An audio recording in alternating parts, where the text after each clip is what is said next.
Hey everybody, how y'all doing? Thank you so much for coming back to another episode of Chat with Kat. I am so appreciative of everybody who joins, whether you're new or you've been supporting me. I really appreciate it. So, with this month being Hispanic Heritage Month from September 15th to October 15th, I decided, I was like, hold on, what can I do that's a little bit different for Hispanic Heritage Month? So I figured, well, why don't I cook some of my favorite Spanish food, my favorite dishes that I've probably been taught by either my mother or grandmother. But then also I was like, well, what else can I do besides cooking? Because cooking can kind of get, like, what am I going to talk about, you know? So I was like, I come from a very interesting family on both sides, my Puerto Rican side and my Colombian side. Like, we have different scenarios, shit that went down, whatever. But, like, I have a lot of stories about my family. That's the one thing I'll say whenever we get together. Like, we just always have shit to talk.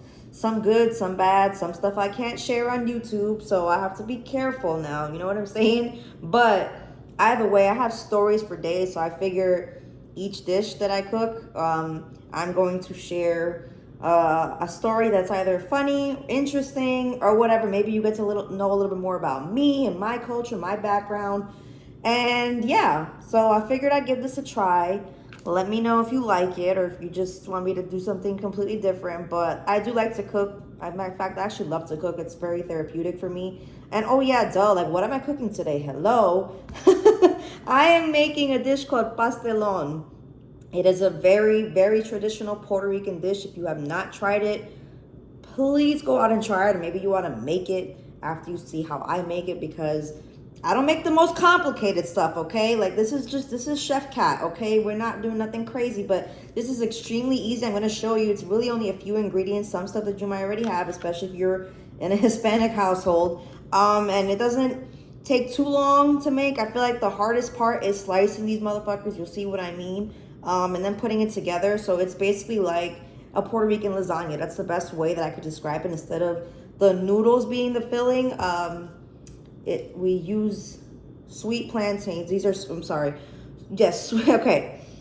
Listen, we have plantains, which are the salty kind, let's say the savory kind. They are green, okay? Down here in San Antonio, Texas, they don't have the sweet plantains, the yellow, the maduros, okay? This is what we call them.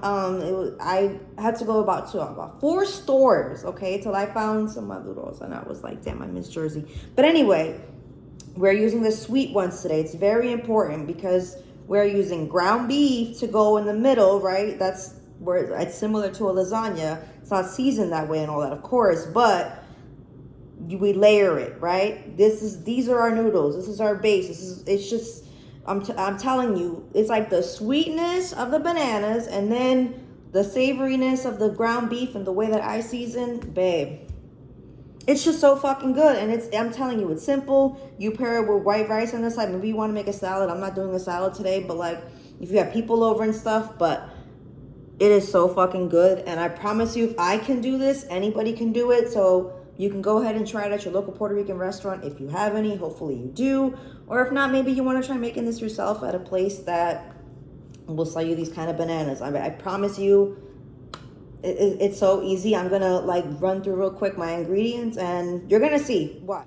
So one thing I will say about the sweet plantains, the maduros, to try to pick up the most fucked up looking ones you can. Literally, the more bruised up, the better. They're sweeter and it will just overall just taste way better. So even if you have them for a day or two, trust me, they get black really quick. So that's a tip. A little bit of cheese for at the end. Of course, the ground meat, like that's the star of it. Well, actually, I feel like the maduro, well, both of them, everything is, but yeah. And then you only need 1 egg for at the very end. I'll show you later. What's not pictured here are the seasonings, but that goes without saying. I season the hell out of my meats, okay? But honestly, with just a few ingredients, you have one of the tastiest dishes you will ever try in your life. So stay tuned. This is my first time doing this kind of video, so bear with me. You know how it is. Like, you know, I try to come up with different things. So, of course, if you have any ideas that you would like me to try, especially for Hispanic Heritage Month, let me know. I'm all ears, but I cannot wait to show y'all how I make this and then talk some shit to you. Hopefully this is entertaining. Okay, I'll see you. Okay, there is a method to cutting these suckers open, okay? I called my mom just to verify because I'm not gonna lie to you guys. This is very easy to do, but I hate this part. I am not good with cutting, especially slicing vertically. My nails, it just gives, they give me a hard time to do anything, right? Okay, but we're gonna get started. So this is how you do it. You gotta cut off the top and bottom. The Spanish people already in the comments like, I know, bitch. Listen, and I'm gonna be so straight up honest with you guys. This recipe was taught to me by my grandmother, my Lela, and then passed down from my aunt, to my mom as well. So this is how I make it. Other people may do things completely different. I'm going to start browning the meat in just a second after I clean my meat. We clean our meat around here, okay? But I just kind of wanted to show y'all how I was taught. I don't know. I'm not as good at it as my mom. I'm going to be so honest with you. But then you're supposed to, what's this cat's ghetto kitchen? Slice it open like that, like just before it hits like the meat of the banana. Okay. So now it's supposed to fucking open up like a book. We're trying this, guys, okay? Let's see. Should be able to. So this is a little bit harder to do. I'm not gonna lie to you. This may be the part that, okay. You just kind of gotta work with it. I'm probably gonna lose my Latino card after this. It's totally fine. It's all right. I'm Latina in many other ways. But, okay, actually, you know what? Fuck that. This wasn't too bad. Look, I got it all off. Ah! Yay for me. Okay, so now before I get started with the story, I just want to show y'all how this is done. So usually, maduros are served, so they're sweet, right? So they're served as like an accompanying the dish. So you have a meat, you have rice, beans, and then you'll have either tostones, which I told you were the green bananas, right? And then, or you have the sweet one. So depending on what your flavor is and depending on what the dish is, you'll get either this or the other, the sweet or the salty. They're both really fucking good. I love tostones. I fry them up. You put a little bit of salt, a little garlic on them. Like, so fucking good. Now, these sweet ones, they don't need nothing. And you would typically just cut them like a little small, like how you would cut a banana, like how you would cut little pieces. And then you would smash them a little bit, you know, like kind of like how you would do a tostón. Anyway, I got to show y'all how to do that. It's very easy. Actually, no, I apologize. No, these you do not smash. I am tripping. Don't take my Latino card away from me. The tostones you smash, and that's why they're like so thin. These you do not. I apologize. You just cut them up and you fry them, boom, boom, boom. In a few minutes, they're done and they're sweet. They taste delicious. So that's not what we're doing today. We're not making a little, and then, you know, you serve it a few of them at a time. We are slicing these motherfuckers, okay? This way. Because again, keep it in your mind, okay, Kat? They're gonna go laid out like in a lasagna tray type, right? So we're gonna take a deep breath. Whew. Cause I'm telling you, for me, this is the hardest fucking part. This is the part when I'm gonna need to like concentrate and maybe not talk as much, you see, because I already kind of fucked up on that one. It's all good. It's all good. We're here to learn. I'm just gonna cut that little piece off. You kind of want to cut it as thin as possible. Not gonna lie to you. And make them, you know, just cut. That's the best way I could describe it. Try your best. Someone out there is like, I have a method to this and you don't know it yet. And I'm like, please share it with me. Because, yeah. Oh, I should have told y'all. So how many of, that actually wasn't too bad. Okay. How many of these to buy? So I bought 6 because realistically I'm cooking for like me and maybe I'll give leftovers to my friends if it comes out good. Let's hope and pray. And so I bought 6, but that's like, I feel like a small one. If you're making for like a lot of people, if you have a bigger family. Oh, that's perfect. I actually didn't do that bad.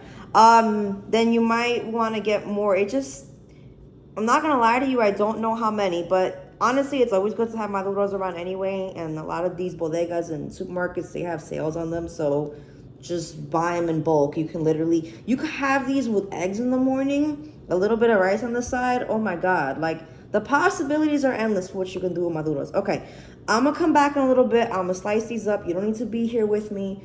I kind of need to focus a little bit, and then I'm gonna come back with the story. I got you.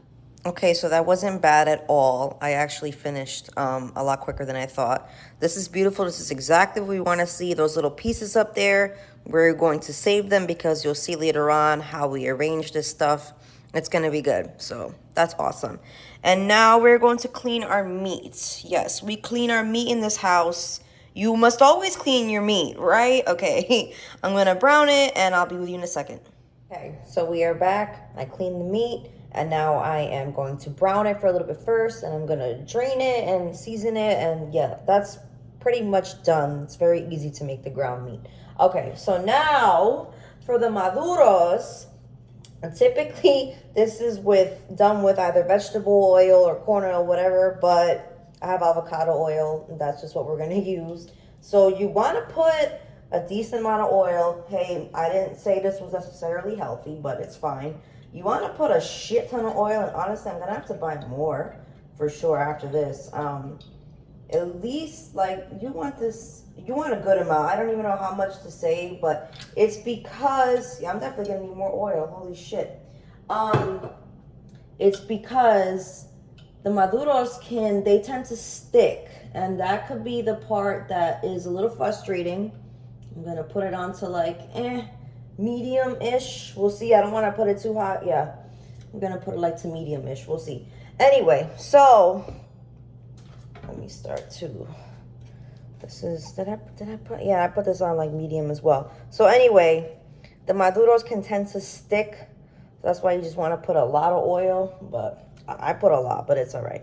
But anyway, so let me get on with the story while I brown this meat. It's not gonna take that long, but yeah. Anyway, so as you guys may or may not know, I am Colombian and Puerto Rican. My mother's Puerto Rican, my dad's Colombian.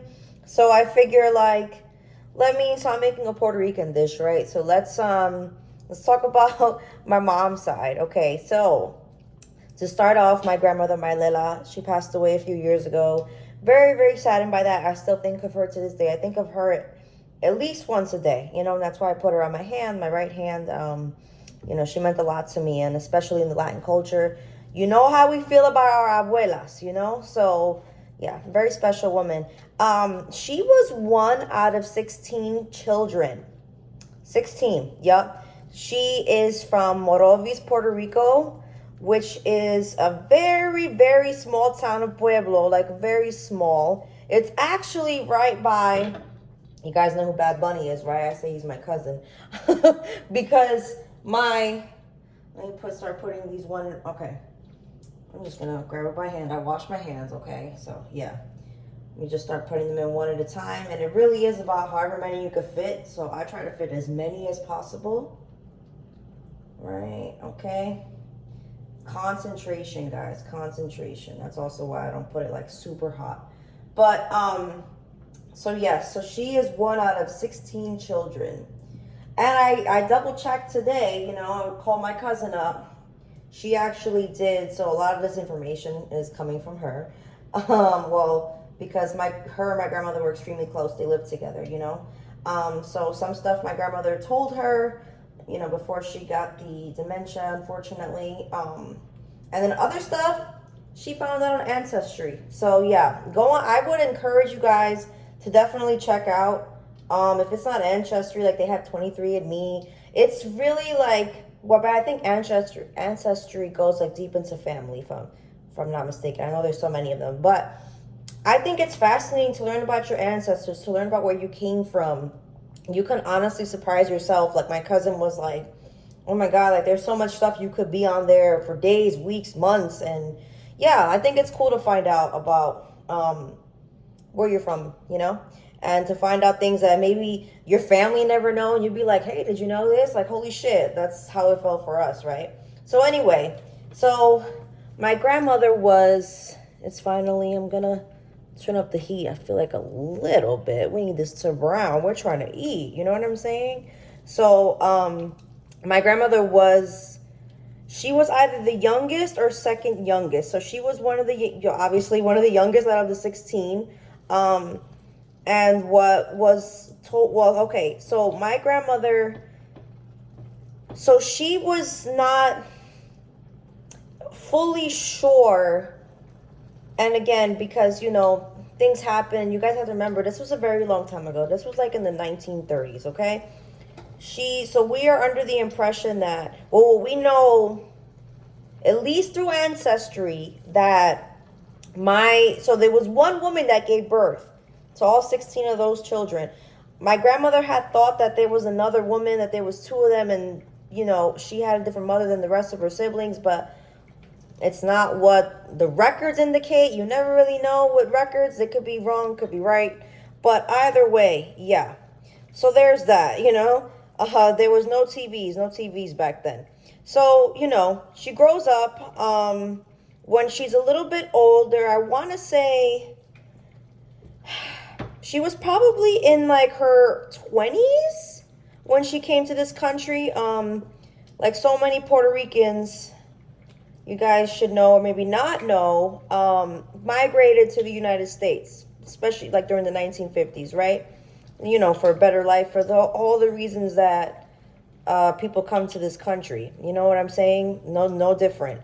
So either way, you know, so my grandmother was one of those people who came to this country at that time. And I believe that I'm not entirely sure if she went to Manhattan first or if she went straight to the Bronx. Because you guys know that that's where my family originates from.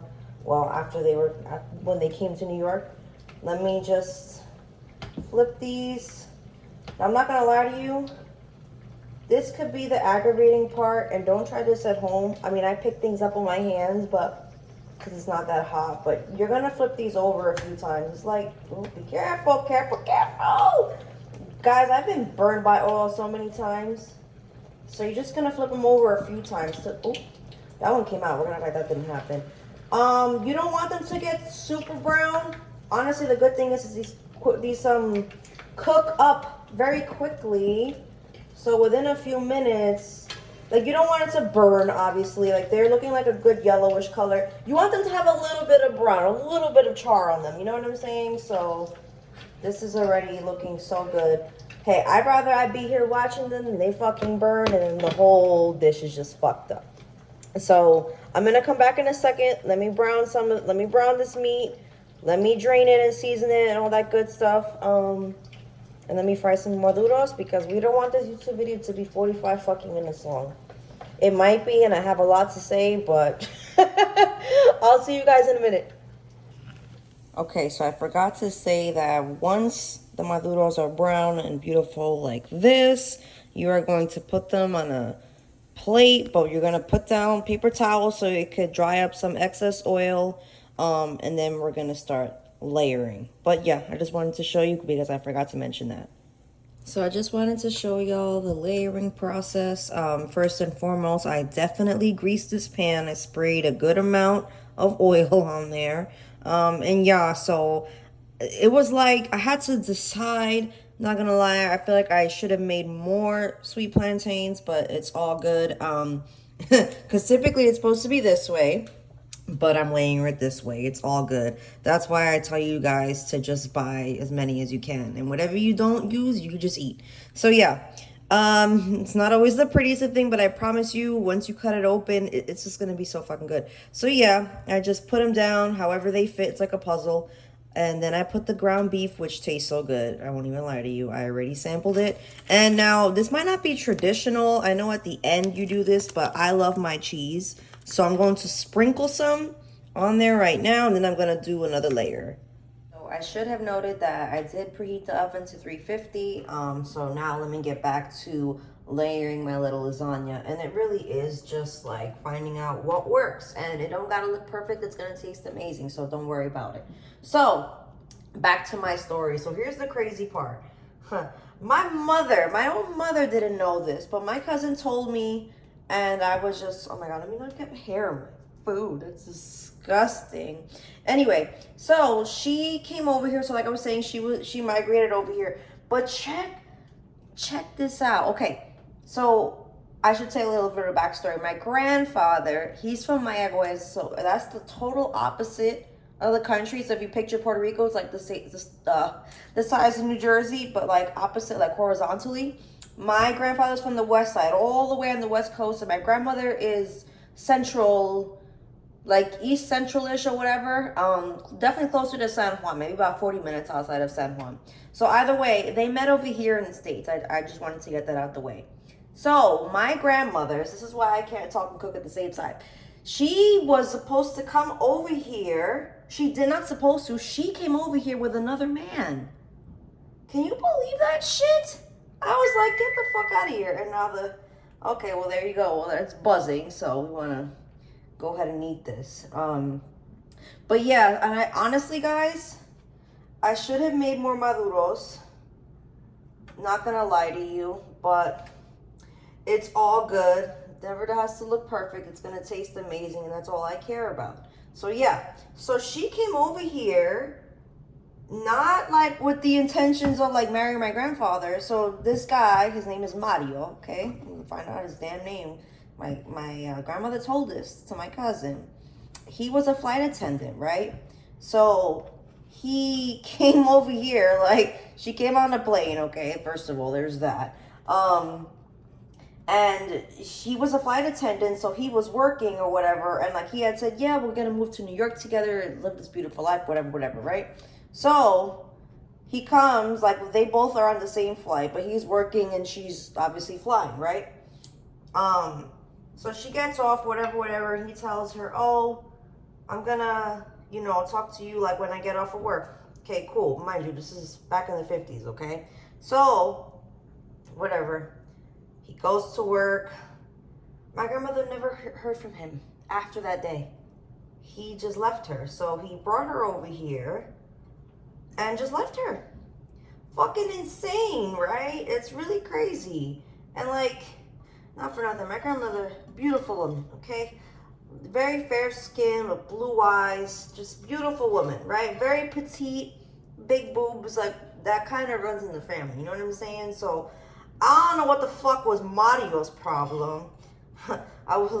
He's probably dead by now, but I'd love to speak to him. Like, hey, so what the fuck happened? Why did you just ghost my grandmother like that? You feel me? Like, that's insane. So, yeah, let me spread this meat out a little bit. Ha, ha, ha. Definitely, especially if you're making for more people, the more you make, the better, okay? So, yeah. So, then, never heard from him. And then a few years later, she married my grandfather, and the rest is history, I'm gonna sprinkle some cheese. But it's just like crazy. I mean, I guess it happened for a fucking reason. My mother wouldn't be here, and then I wouldn't be here. Yeah, I would just like love to know whatever happened, but it's crazy that my own mother didn't know that story, and my mom and my grandmother were extremely close. But it's just crazy, and it just goes to show you that I feel like, especially the elderly, they keep a lot of secrets, for whatever reason. I don't know why. And yeah, my grandmother was a very quiet woman. She really wouldn't, it's not like, okay, if she spoke to you, she definitely spoke. She was never rude. She was very polite.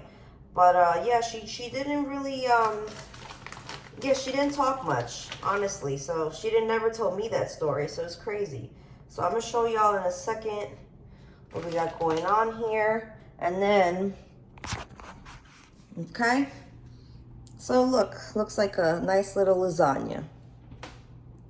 Yes, I think that's enough cheese. I overdid it with the cheese, but I love cheese. You don't have to put as much as I did. Oh, one more thing. It'd be nice if I fix the camera. One thing that I regret that I wish I had is olives. Some people don't like olives, so you might want to skip that. But just like the jar of olives, like by Goya, I would put some of that. Oh, I would have put it in with the meat. Okay. That, I don't know, it's just like that little bit of saltiness. It would just been so fucking good. So I would most definitely get olives next time. Now I'm gonna get the egg, and I'm gonna show you. This is like the finishing touch. I want to make a comment about the cheese. Now, I've had people make it with mozzarella cheese, My grandmother, she usually used cheddar cheese, so that's what I use, but go for it. Honestly, either cheese is good. So, this is what we're going to do, the last step, okay? Now, we're going to also check out on my fucking egg cracking skills, because they're not... Let's hope that a fucking piece of shell doesn't get in my fucking food. You're just going to pour this all over the pastelon. My oven went off, so I'm going to finish up my little story.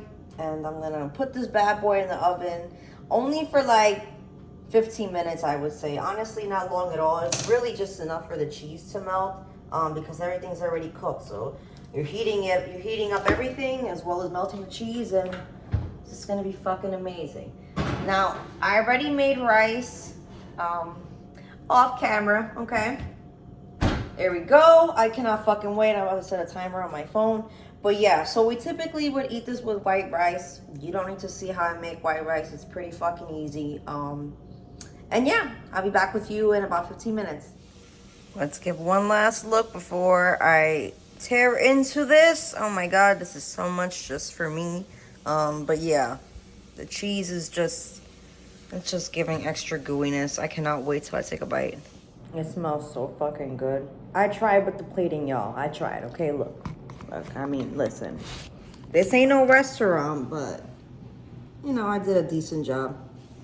It's cool. It's gonna go on my stomach anyway. So, taste test time. Let's see. Oh, this rice is on fire, but it's all good. I cannot wait. I want to, like, just bite into a little bit of everything, you know? Oh my God. Do I know how to eat? Jesus. Huh. Mm-hmm. Oh my God. I swear to God. I can make this over and over again and never get tired of it. It's just that good. Holy shit. I'm telling you, it's like... I'm supposed to be eating with my mouth full, but it's like the sweetness or the bananas, the saltiness of the meat. Oh my God. I would definitely want to make more layers next time. Yeah. Oh my God. Please. I don't care who you are, the walk of life you come from, try making this yourself. And if you're not a cook, go to a Puerto Rican restaurant, but this is so damn easy. Like, anybody can make this. I just made it for y'all.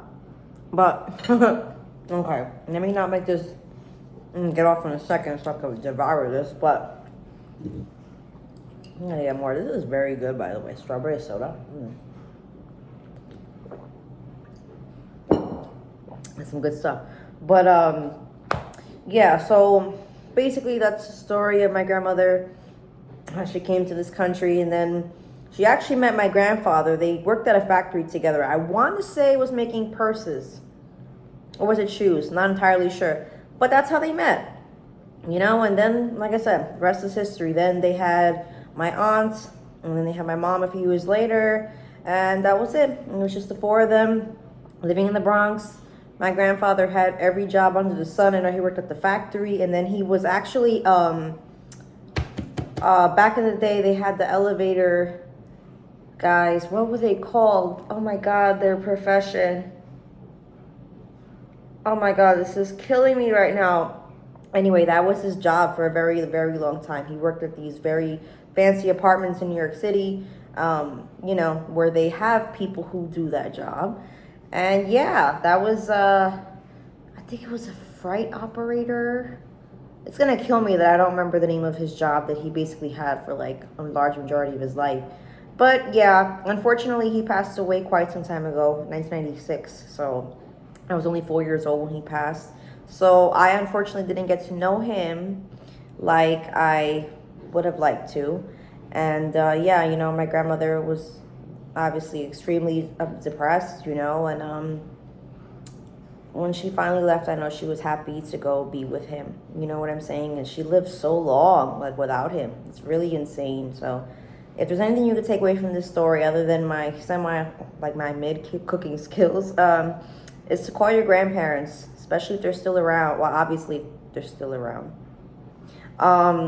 Just spend time with them. Tell them you love them, even if they're sick or going through something. It doesn't even matter. Just knowing that you did that for them, I'm telling you, they feel it. They feel your presence. They feel your love. So that's what I can say, because now my mom doesn't have parents. You know, her dad and my grandmother passed away. So, you know, I'm holding on to my grandparents from my dad's side now. So yeah, that's what I would say. I don't care what culture you're from or whatever. Call your grandparents, go see them. They would love to see you. I'm telling you, nothing would make their day. Yeah, that's basically it. I want to devour the fuck out of this food. So I'm going to come up with another story, another dish. Who knows, maybe a week, 2 weeks from now. I had fun doing this. I hope y'all like enjoy like hearing me talk, because, you know, this is something new, something I just started. And I like cooking, and I also like entertaining. So it makes a lot of sense why I like this. And yeah, I just want to eat this fucking food. You guys, thank you so much for the love and support. Always, let me know what you think about this video in the comments below. Is there anything else that you'd like to know about me that I would be willing to share? And yeah, I love talking about my family. We got stories for days. So I'll see you guys in my next upload. Bye.